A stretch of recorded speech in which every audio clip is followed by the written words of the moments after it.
Ethan's heart pounded. He wasn't just inside China's firewall. He was deep in the architecture of their new HN-06 air defense system, a classified platform said to rival anything the US or NATO had ever developed. Hypersonic response, AI-guided missile targeting, cloaked launch platforms. If true, it would shift the balance of global power overnight. And Ethan wasn't supposed to be here. 3 months earlier. Langley, Virginia. "Forget everything you've done before," Director Halvorsen had told him. "This isn't infiltration. It's survival. We don't extract the data, we erase it. No trace. No proof. No war." Ethan, a former NSA hacker turned field operative, had spent 6 years off-grid after the Myanmar extraction. He'd come back for this one mission. But Halvorsen hadn't mentioned Mei Lin. She stepped out from the shadows of a mahogany-paneled corridor in the Ministry of State Security. A low-ranking translator, Mei Lin, or so she claimed. Her eyes were sharp. Too sharp for someone just handling documents. "You're not Chinese," she said, in perfect English. "You walk like a Westerner. And you stare too long at firewalls." Ethan almost reached for his hidden blade. But she smirked. "Relax. I'm not loyal to them either." Mei was a double agent, or perhaps something else entirely. She claimed she wanted to see the collapse of the CCP's secret military-industrial experiments. Her brother, a scientist, had gone missing 6 months ago after working on the HN-06 prototype. "You want the location of the data," she told him. "I want the names of those who built it. They'll come for both of us." The heist.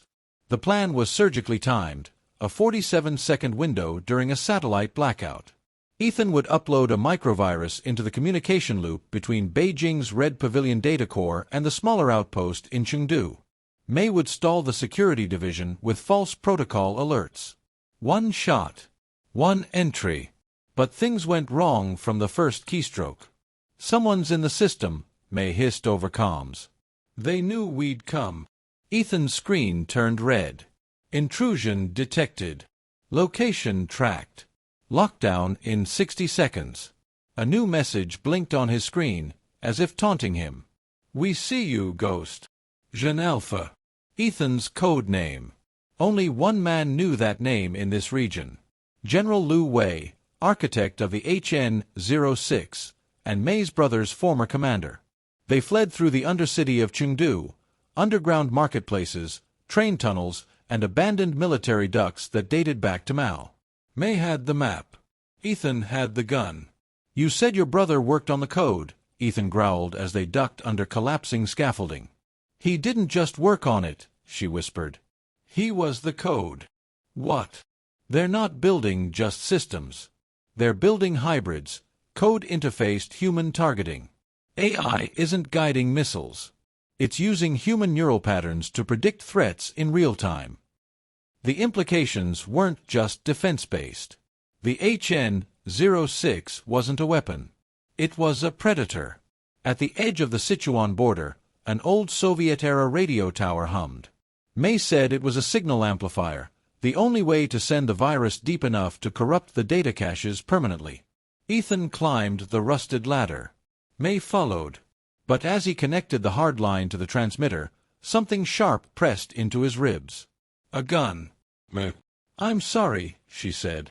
"They have him. My brother. Alive.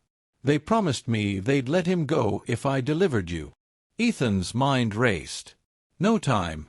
No leverage. Then, he did something unexpected. He dropped the drive. It fell, bounced once, then shattered on the ground below. She screamed. "You fool! That was our only—" "No," Ethan said calmly, reaching into his jacket. "That was the decoy." He pulled the real drive, no bigger than a coin, from his necklace. Then he pointed a tiny black device at her, a scrambler. "I've been feeding false locations to their satellites. They'll be here in 40 seconds. You still have a choice." She looked down at the shattered decoy. Then at Ethan. Then back at the forested shadows. "I have a plan," she whispered. just as the sound of approaching helicopters sliced through the fog. The choppers descended like thunder gods. Mei stood at the edge of the tower, holding the reel drive high, shouting something in Mandarin. Soldiers surrounded her. Ethan, hidden behind a broken antenna, watched the drama unfold. Then Mei did the unthinkable. She jumped. Not to her death, but into the net canopy Ethan had strung between trees an hour earlier. They rolled through the dirt. Shots fired. Ethan returned fire, covering their retreat. In the distance, explosions lit up the hilltop. The virus had activated remotely. Every file, every AI algorithm, every stolen neural pattern, gone. The HN06 was now nothing more than scattered circuits and corrupted data. 2 weeks later, Geneva, Switzerland. A secret tribunal gathered to evaluate the breach. Ethan sat silently, across from Halvorsen. You deleted the most powerful military tech in Asia. The president wants to know why we didn't extract it instead. Ethan stared at the snow outside. Because some weapons are too dangerous even to keep. Some predators shouldn't be caged, they should be put down. And the woman? He didn't answer. Far away, Mei Lin and her brother boarded a flight to an undisclosed location. New faces, new names. Somewhere safe. For now. From Unknown, Ghost Protocol. TO, all watchers. Subject, HN06. Terminated. There are no borders in cyberspace. Only shadows. And I've learned to live in them. And